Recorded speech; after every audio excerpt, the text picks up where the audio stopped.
Wala ho silang collection sa estudyante. Ang meron, so I'm that sorry, we can I beg to identify disagree. the issue. I The beg issue, to disagree, ma'am. Ito po, lahat ng mga nagsumbong sa akin.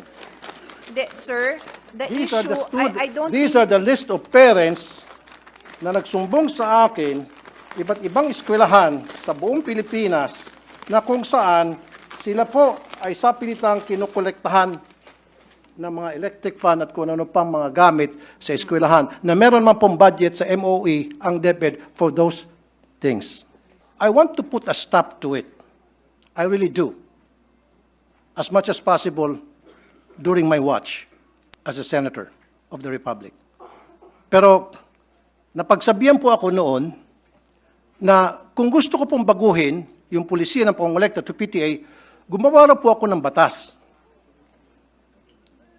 Now, I don't have to dahil nakita ko na po, very clear na sa akin, na meron naman pala talagang batas. Kaya lang, yung batas na yun ay hindi na-implement. Republic Act 4206 noong 1965 na inakyan, which prohibits collection and even voluntary or otherwise from elementary schools sa public schools, except for Red Cross. Practice is different from what the law says. You can practice anything you want. Pwede mag-practice ang DepEd, lahat ng klaseng practice na gusto nila. Pero dapat nandoon sa batas. Pero kung wala sa batas yan, then yung practice na yon ay labag sa batas. There is actually, Mr. President, no sandali po. prohibition. Sinabi mo kasi, Madam, fundraising. So pwede mag-fundraising ang DepEd. It's been a practice through the DepEd, magkakaroon silang fundraising under PD 603. Pero, Mr. President, Your Honor, sa PD 603, wala talaga ako makita rito, kahit na letter by letter, tinitingnan ko, wala talaga nagsabi rito na pwede mag-fundraising, na pwedeng humingi ng contribution, humingi ng tinatawag na voluntary contribution. Wala talaga. So it seems to me na yung DepEd ay gumagawa-gawa ng sarili nila ng guidelines sa isang batas. Gumagawa sila ng sarili nilang IRR. Mr. President, I'll go back to what the Republic Act states. It prohibits collection and contribution from students. And so the policy of DepEd has been to allow the PTAs to follow their own guidelines wherein contributions among the parents are allowed. So Okay. to be clear, just to be clear, Mr. President, importante po na maliwanag yung pagsagot ko sa napakamahalagang tanong ng ating kasamahan. Bawal talaga ang pagkolekta sa estudyante, and that is being honored by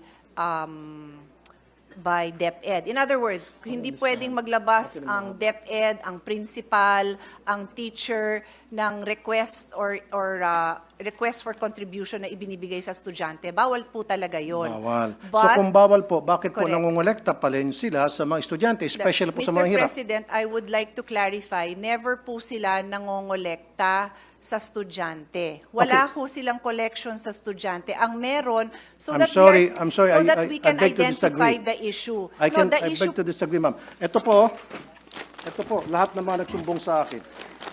sir, the These are issue, I don't These think, are the list of parents na nagsumbong sa akin, iba't ibang eskwelahan sa buong Pilipinas na kung saan sila po ay sapilitang kinukolektahan ng mga electric fan at kung ano pang mga gamit sa eskwelahan na meron man pong budget sa MOE ang DepEd for those things. yes. Mr. President, first of all, may I request that that list is Yes, submitted I'll be so more that than happy to we give it to can you. give it to DepEd kasi I believe they have committed in the hearing pa lang na any violation po, iimbestigahan naman po nila. They made that commitment po. The only item left for the discussion on the floor right now is yung authority mismo ng PTA. So any direct contribution o collection sa estudyante, talaga hong iimbestigahan nila. So tama, ang pagkaintindi ko, Mr. President, sa issue is, so si PTA ba pwedeng mangolekta?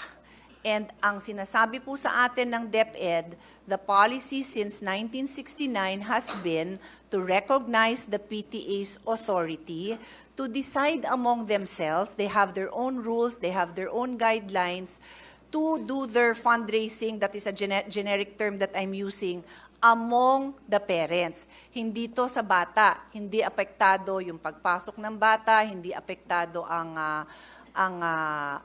grade ng bata. Bakit ginagawa ng parents yun? Kasi kulang ang pondo.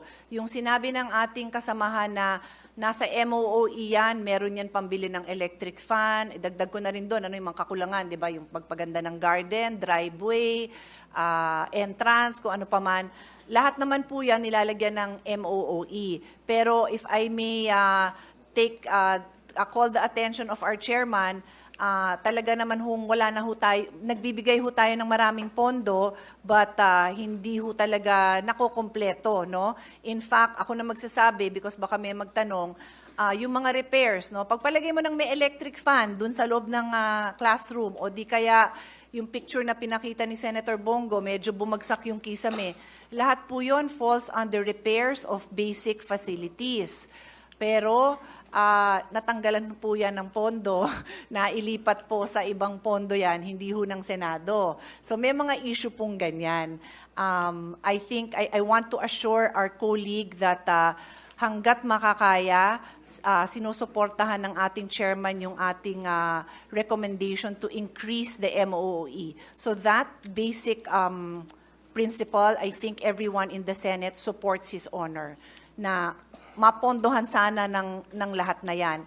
So remaining na lang po yan, kung ano ho, hanggang saan ang kakayahan ng PTA to among themselves decide to fundraise parent to parent. I cannot add to my answer kasi yan po ang policy. Hindi ko naman ho kayo bobolahin, Mr. President, na iba yung policy. Yan po ang policy na ginagamit po nila.